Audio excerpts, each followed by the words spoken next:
itu tidak akan menjadi sebuah nilai sosial bersama. Tapi kalau misalnya memang ini karena kita sering berinteraksi dan teman-teman menganggap bahwa apa yang disampaikan itu memang benar, nah itu akan menjadi nilai sosial kita bersama gitu ya. Jadi memang ada yang membentuk dan memang ada interaksi dengan satu sama lainnya gitu ya.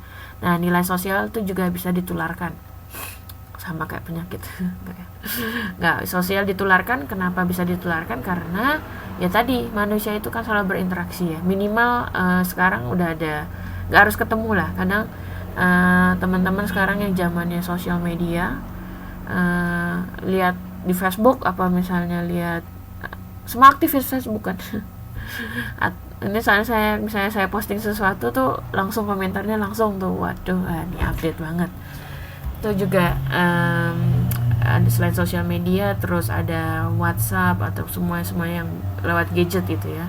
Nah itu kadang secara nggak sadar ada hal-hal yang ide ataupun nilai-nilai yang disebarkan oleh teman-teman yang lainnya. Dan misalnya ketika kita di satu titik itu memang kita setuju dan banyak orang yang setuju, nah ini kan bisa menunjukkan bahwa itu adalah penularan ya, atau penyebaran lah bahasanya, penyebaran ide ataupun nilai yang dilakukan oleh orang lain gitu. Kemudian ada juga nilai itu bisa dipelajari gitu ya. Nilai itu maksudnya dipelajari ya, kita bisa memahami gitu kan, pernah dengar, pernah baca, pernah lihat, kemudian sesuatu itu kita kaji gitu ya, kita pikirkan. Nggak harus misalnya di sekolah gitu ya, duduk manis di bangku gitu, atau misalnya ini sambil dengerin kuliah, sambil dengerin kelas, tapi sesuatu mempelajarinya ya, proses berpikirnya itulah yang namanya dipelajari gitu ya. Nah kemudian kita pikirkan, oh ya benar-benar, nah ini terus kita jadi paham. Nah itulah namanya proses pembelajaran terhadap nilai gitu ya. Terus suaranya hilang. Suara saya hilang kah? Bisa didengar? Oke, ada. Oke ya. Lanjut lagi ya. Mungkin bisa dicek koneksinya Mbak kalau misalnya tiba-tiba suara saya hilang. Oke, siap. Terus ada nomor 4 yang lanjut, ada namanya nilai memuaskan manusia dan mengambil bagian dalam usaha pemenuhan kebutuhan sosial. Ini maksudnya gimana? Kan kadang kalau misalnya kita rasa-rasane gitu, misalnya udah mulai ngomong gitu, wah rasa-rasanya wis urung serk ya. Paham bahasa Jawa gak sih? Jadi kalau misalnya ketika kita melihat sesuatu, kemudian kalau kita nggak punya ukuran nilai, entah tadi indah atau tidak, baik atau buruk, itu kan kadang ada yang ganjel gitu ya, ada yang kurang rasa puas lah. Nah ini makanya nilai itu bisa memuaskan manusia, karena kalau misalnya namanya enak kayak panganan kayak koyong ini gitu itu untuk makanan ya. Tapi kalau misalnya untuk hal-hal yang sifatnya abstrak aja, ataupun pemikiran, nah ini sesuatu yang bisa kita puas gitu ya gitu. Nah ini terkait dengan tadi nomor 5, karena nilai itu tadi abstrak gitu ya, jadi ya nggak bisa dilihat, tapi di situ ada kesepakatan sosial gitu tentang harga relatif dari objek dalam masyarakat. Harga relatif itu maksudnya apa? Jadi kalau misalnya ya sesuatu itu relatif ya, benar atau salah, atau indah atau tidak, cantik atau jelek, nah itu sesuatu yang abstrak dan kita ya relatif tergantung orangnya. Nah ini makanya disebut relatif gitu ya, tinggal tergantung kesepakatan. Misalnya saya ingat nih sedikit cerita, kalau sekarang seseorang dikatakan cantik itu apa? Misalnya kalau lihat iklan-iklan produk-produk itu, kan mesti langsung modelnya atau mbak-mbak yang jadi modelnya tuh rambutnya panjang, hitam, lurus gitu ya, terus kulitnya putih, itu iklan-iklan kosmetik gitu ya, biasanya tinggi, langsing, gitu. Makanya ini mungkin secara umum ya, secara umum menganggap bahwa cantik itu seperti itu. Nah tapi kalau misalnya teman-teman tahu, saya pernah belajar sedikit tentang sejarah zaman dulu ya, masih zaman Yunani kuno. Justru kalau zaman saat itu tuh wanita dikatakan cantik itu justru malah bukan yang langsing, malah justru yang gemuk gitu ya. Berbanggalah nih saya nih, nyenengin diri sendiri nih, saya kan tinggi besar soalnya. Nah ini justru dikatakan cantik adalah ketika dia ya kayak itu. Jadi tergantung misalnya relatif itu ya beda-beda kesepakatan masyarakat gimana. Ada kalau misalnya di masyarakat tertentu kayak ada satu khusus masyarakat minoritas gitu ya, orang asli di daerah, saya lupa, Hmong itu di Kamboja ya kalau nggak salah ya, daerah-daerah Kamboja situ dikatakan cantik itu kalau dia punya telinga yang panjang. Kalau misalnya teman-teman lihat kayak di Dayak ya, masyarakat Dayak, kan ada itu yang misalnya dia telinganya panjang-panjang gitu ya, wanita cantik itu kalau telinganya panjang. Terus ada juga suku-suku lain itu ada cantik itu yang punya lehernya panjang, jadi dikasih cincin. Nah itu lucu-lucu deh kalau misalnya teman-teman lihat, nggak usah jauh-jauh ke luar negeri, kadang di Indonesia sendiri pun beda-beda ya relatif gitu. Oh ini sampai jam berapa nih? Sampai jam 10:30 mbak. Nanti kalau mau lebih, mau diskusi lebih lanjut juga boleh gitu. Terus ini nomor 6, lanjut lagi, nilai itu cenderung berkaitan antara nilai satu dengan yang lain. Ini ya, jadi nggak ada yang namanya nilai tunggal, kadang biasanya selalu terkait satu sama lainnya. Dan ini nanti karena keterkaitan yang satu dengan yang lainnya itu jadi membentuk pola tersendiri. Jadi pola sistem nilai dalam masyarakat. Kemudian nomor 7 nih, nilai itu juga beragam ya, tergantung kebudayaan. Bentuknya tergantung ya, beda antara yang satu dengan yang lainnya. Ini pertanyaannya nih cantik itu yang gimana menurut saya? Wah, nanti kita curcol habis ini ya. boleh saja. Terus nomor 8, nilai itu selalu memberikan pilihan dari sistem nilai sesuai dengan tingkat kepentingannya. Jadi kadang suatu nilai atau sesuatu deh, kita setuju atau tidak setuju, itu kan pilihan kita ya, tergantung pilihan kita.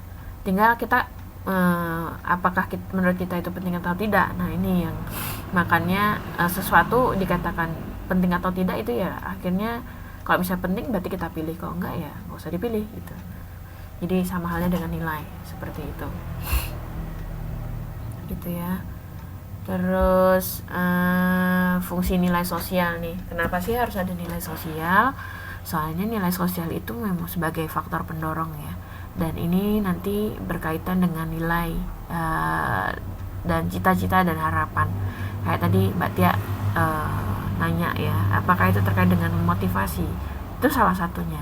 Jadi kalau misalnya kita kalau ditanya apa sih nilai yang penting menurutmu, kayak gitu, apa nih, apa teman-teman langsung diem. Jadi rame, ayo ketik lagi, mana nih ketika menurut kalian itu apa sih sampai saat ini nilai apa yang terus kalian pegang dan menjadikan sumber inspirasi atau motivasi buat kalian, buat cita-cita dan harapan. Nah makanya kadang kalau sesuatu orang bingung nih mau ngapain sih hidup itu, ini agak filsafat nih, jadi dianya malah jadi bingung, nggak ada tujuan, nggak punya nilai, akhirnya somehow ya memang bingung ya, tidak ada harapan, tidak ada cita-cita gitu.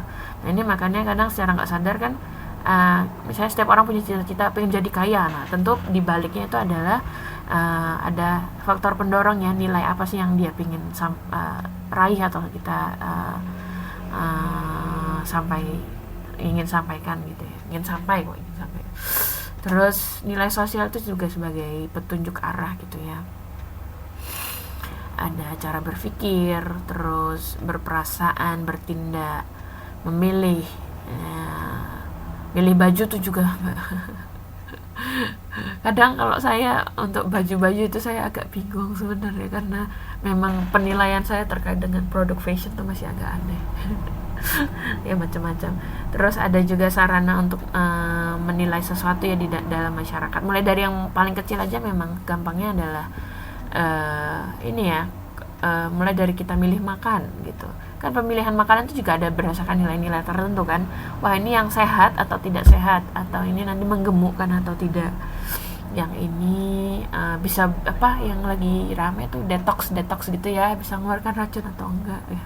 mulai paling simpel aja dari kita sendiri sampai yang untuk penilaian masyarakat ini. Sekarang kok yang lagi rame kan lagi ada pemilu nih, nah itu juga termasuk ada nilai-nilai dari kita pribadi yang kemudian dalam menilai sesuatu bahwa ini baik atau buruk itu dari mana gitu. Jadi jangan bayangkan yang terlalu jauh-jauh dulu, kadang yang paling dari kecil dari kita sendiri aja pun banyak sekali ya nilai-nilai yang bermain gitu. Terus ini juga menjadi sebagai penentu ya terkait dengan peran sosial dan mengumpulkan orang dalam suatu kelompok sosial gitu.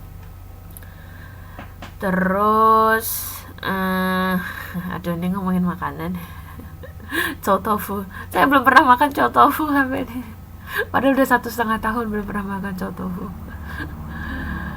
Cipai juga belum pernah di sini, belum nemuin cipai yang halal gitu. Oke lanjut. Terus sebagai alat pengawas nih, kadang kan kalau kita pribadi ya suka-suka dewek gitu ya, suka-suka sendiri lah gitu. Cuma somehow kalau di masyarakat itu ada nilai-nilai sosial yang sudah baku di sana, dan itu menjadi secara nggak langsung jadi pengawas buat kita kan ya, jadi daya tekan terus dan mengikat kita. Terus juga ini nilai sebagai pendorong, menuntun, dan berbuat atau bertindak sesuai dengan nilai yang bersangkutan. Nah ini kadang beberapa nilai itu bisa menimbulkan perasaan bersalah dan menyiksa bagi pelanggarnya gitu ya. Terus sebagai alat solidaritas di kalangan kelompok atau masyarakat juga kan, kadang misalnya nilai apa sih yang membuat kita merasa satu. Nih apa tuh kalau misalnya di Indonesia, alat nilai apa yang membuat kita merasa bersatu. Nah itu juga bisa menjadi ini ya, menjadi salah satu bentuk fungsi nilai sosial. Nah yang terakhir itu juga sebagai benteng perlindungan dan penjaga stabilitas budaya atau kelompok masyarakat gitu. Gotong royong gitu ya Mbak Wat. Gotong royong yaitu di Indonesia yang ini ya paling kencang gitu ya nilai-nilai gotong royong. Terus tadi ya penjaga stabilitas budaya itu maksudnya gimana ya? Kadang misalnya ada satu, gampang aja deh tadi terkait dengan gotong royong. Faktor-faktor atau penyusun dari gotong royong itu kalau misalnya dia semakin hari semakin hilang ya, stabilitas budaya ya di tempat kita pun di Indonesia bisa juga terganggu gitu kan. Makanya adanya nilai-nilai sosial itu penting sekali ya gitu. Nih siapa yang ngantuk? Suara saya terlalu merdu ya Mbak, jadi ngantuk. Ayo yang ngantuk bisa sambil makan, bisa sambil minum, disambi-sambi aja ya, bebas aja sih, nggak kelihatan juga. Stabilitas, maksudnya stabilitas apa gitu ya Mbak ya? Stabilitas itu artinya ya stabil, nggak banyak perubahan dan nggak banyak konflik segala macam gitu ya. Dia tetap acuk gitu ya. Jadi penjaga stabilitas ya menjaga kondisinya itu tetap baik-baik saja lah gitu ya. Jadi kan kadang misalnya ada nilai-nilai yang semakin runtuh, semakin hilang, itu berarti ada orang mulai ada konflik-konflik gitu ya. Nah itu bikin ricuh gitu, bikin rame. Nah itu artinya sudah tidak stabil lagi gitu. Terus nah ini sumber nilai sosial nih apa aja sih sumbernya? Ada namanya nilai teonom. Nah nilai teonom itu dari teo ya, teo itu artinya teologi itu ketuhanan gitu ya. Teo ilmu tentang mempelajari agama gitu, teologi. Nah ini memang sumber-sumbernya yang paling utama memang ini ya, disebutkan ada dari Tuhan gitu. Disampaikannya dengan ajaran-ajaran agama, kemudian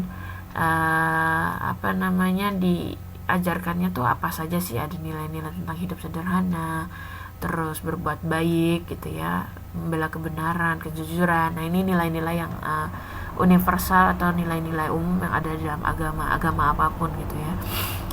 Termasuk misalnya di Taiwan agama-agamanya seperti apa. Kalau misalnya di Indonesia mungkin ini ya, kalau saya pribadi melihatnya bahwa secara nggak sadar itu kayaknya di Indonesia tuh apapun agamanya ya, kita ada 6 agama yang diakui negara, tapi setiap orang itu sangat menjaga sekali ya tentang pokoknya nilai agama itu sangat kuat sekali.